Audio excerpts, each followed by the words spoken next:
morning, everyone. Today I am in conversation with this lovely lady. Her name is Li Leng.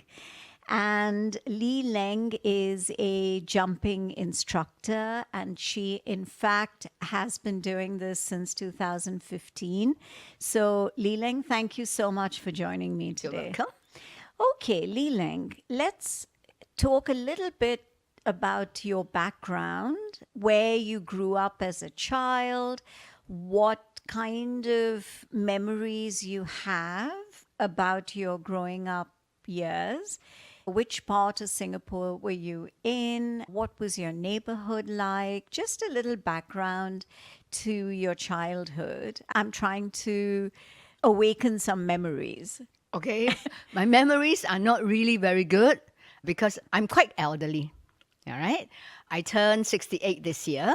So memories of my childhood seem like far away, but I can still remember a little bit here and there. I was born actually in a kampong in Salim Road. I'm not sure if it's still there, but I'm sure the road is still there.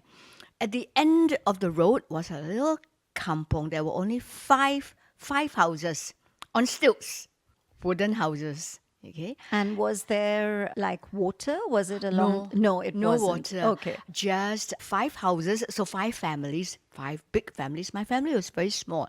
We stayed in a house that was owned by a Malay family. All right. And in this kampong, everyone was Malay. Small percentage, maybe 20-25% Chinese, but everyone spoke Cantonese.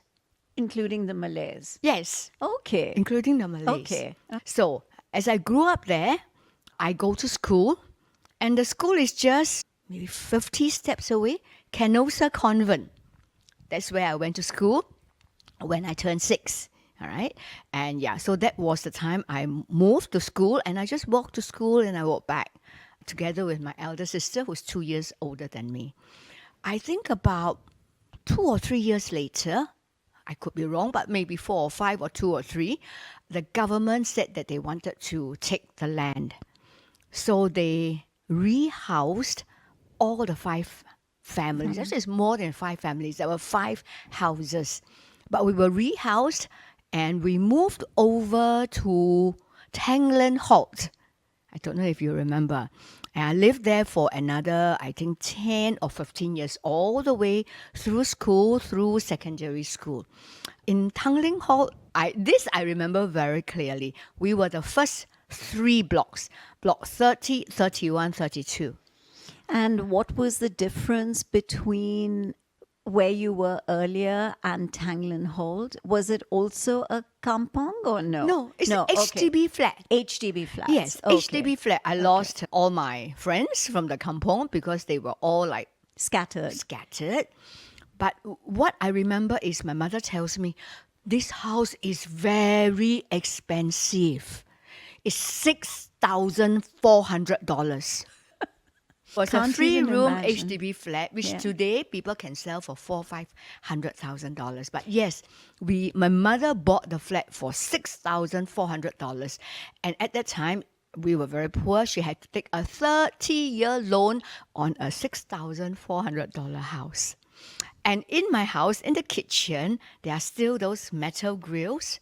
I remember I used to kneel down, me, my younger sister, and my elder sister. We used to kneel down and we could see far because there were only 3 blocks. And every morning we can see the train go past. We could hear and see the train. And every morning we'll kneel there just to watch the train pass and go. But today, Tanglin Halt has got so many blocks, you no longer hear the train. I don't even know if the train is still there because I'm not there anymore. But the blocks just kept coming up. And if you all know Tanglin Halt now, there are so many blocks there. No longer the first 3 blocks, 30, 31, 32. Okay, Yeah. and what was the surrounding at the time when you were growing up? At that Other than you being time, able to see the train, what else it's was just around? a flat land. There was no hawker center. It's a small one at the end. Wet market. very smelly.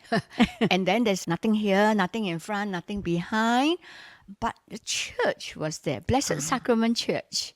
And It's still there. It's still there. It's still okay. there. Yes, So it's still how there. far was the church from where you lived? Maybe 3 minutes walk. A 3-minute walk. Maybe 3-minute walk. Yeah. Yeah. So after we moved, I was already much older. So I went to school in St. Anthony's Convent when I went to secondary one when I was like 13. Yes. So I went to St. Anthony's Convent. And if you know where St. Anthony's Convent is, it is now where St. Joseph's Church is. Okay. Along Middle Road. This is Victoria Street. Yeah, so that's St. Anthony's Convent. If you come down to the junction, this is Bras Basah Road. This is Convent of the Holy Infant Jesus. Convent of the Holy Infant Jesus, CHIJ. Okay. Right? Which Across is the a road, school, right? it's a convent school. That's a So convent there was school. St. Anthony's Convent and Yeah. Convent of the Holy Infant Jesus, Okay. all run by nuns. Okay. Okay. This Lumina Vitae episode is brought to you by the Bloom Fund, managed by TRCL. The Bloom Fund is an intergenerational initiative dedicated to bridging generations and fostering meaningful connections between seniors and younger communities. By promoting shared experiences and mutual understanding, the fund aims to reduce social isolation, cultivate empathy, and build a more inclusive and compassionate society.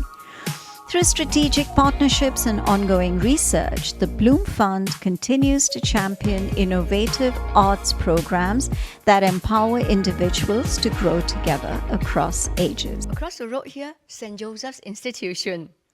You've mentioned a few things which existed at the time, but out of those few things, what does not exist any longer? What does not exist any longer that I remember is the Red House, where Yes. this cafe, I think it's called Baker's, in the Red House. It's really red in color. It's across the road now from SMU. Okay. Yes. So across the road here, which is now Carlton Hotel, that was the Red House. So, house. what stories can you tell me about the Red House? I can only remember that was a place that we all went to. I was like, what, 13, 14, 15, 16, those 4 years in secondary school. As a young kid, see, today as a young lady, if I like a boy, I'll just walk to him and tell him I like you, can we be friends? But when we were younger, all of us would get together and would start giggling when we see a boy or a boy that we like. So what the St. Anthony's Convent girls used to do was everybody will go to Baker's or go to the Red House. The girls from CHIJ will come to the Red House and we will all just sit there and maybe share a piece of bread or whatever because most people were poor at that time. And then we'll wait for the boys from SJI to come. Okay. Why do we like SJI boys more than we like Catholic High boys? SJI boys are very cool. They wear, White shirt and white pants. yes, and they look cute. Okay. The Catholic High boys wear white short sleeve shirts. I think it's like khaki Bermudas. And most of them are skinheads. So we always think that the SJI boys were more Jude. That's what we call them. We never used the word cool in the past. They were more Jude. So every one of us will go there. For me, there was a group of us, 7 girls. I still keep in contact with about 2 or 3 of them now. Okay, but 7 girls will all go. We'll all huddle in one corner and then we'll wait. In fact, I won't even call him a boyfriend. I met a boy, my first friend from SJI, tall, cute guy. His name was Michael. I liked him a lot, but girls never approach boys in that era. So we always stare, look, and then whenever they come near our table, we start giggling. It's like we giggle to attract attention to hope that the boys would turn to look at us.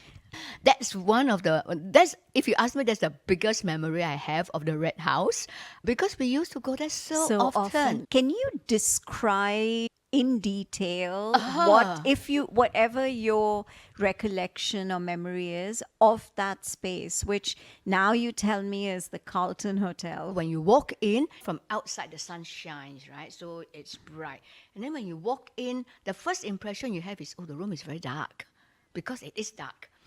But once you're inside, after some So there were time, no windows? no windows. No windows. Oh. You just go in from the door. And inside, I remember here, the tables are just like that, and like that. And then on the other side, the tables are also like that. So this side has sofa, because we like to sit on the sofa and Sofa. cross our legs, Okay. in our pinafore. And then in the center, there were just tables like this. After school, I started work. Okay, I started work, and I stay in Tanglin Halt, but I never went back there.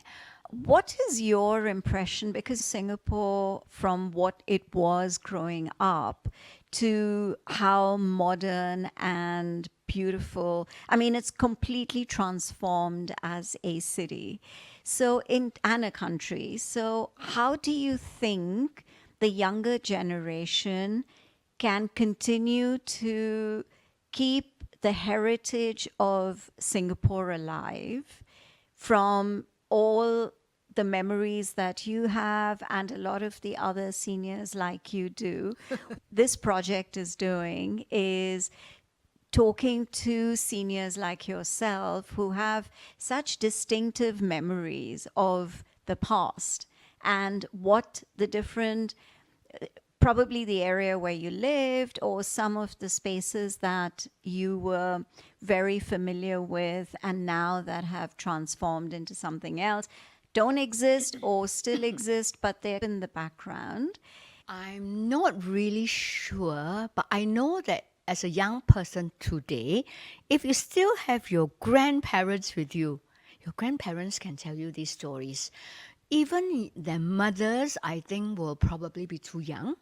But their grandparents are probably my age. You will be able to remember things like Van Cleef Aquarium. Where is the Van Cleef Aquarium? It was where the National Theatre was together, where the National Library was, which is no longer there. And as a kid, I still remember my mother used to bring me to Van Cleef Aquarium, and we were so amazed by the fishes that were crawling in the water. But it's no longer there today. But I think in Singapore, I think the government has done a lot of things to try to maintain some of those heritage buildings. But the buildings can exist, but it's behind the Stories. buildings. Yeah. You really need all the aunties and the uncles to tell you things like that. It's like for me, my husband, when he was much younger, he used to go clubbing. They don't even call it clubbing now. They call it disco last time in the 1960s and the 70s. And were they day discos or they used to happen at night? Okay, there were many tea dances. Okay. There were also many what we call house parties. Right. So you get invited to a friend's house and they play music and you just dance to music that's very passé, completely different from today's music. Right. But there were many discos around the place like Fire Disco.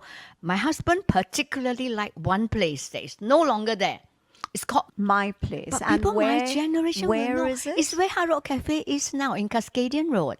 Oh. It was just in the basement. It was a huge car park.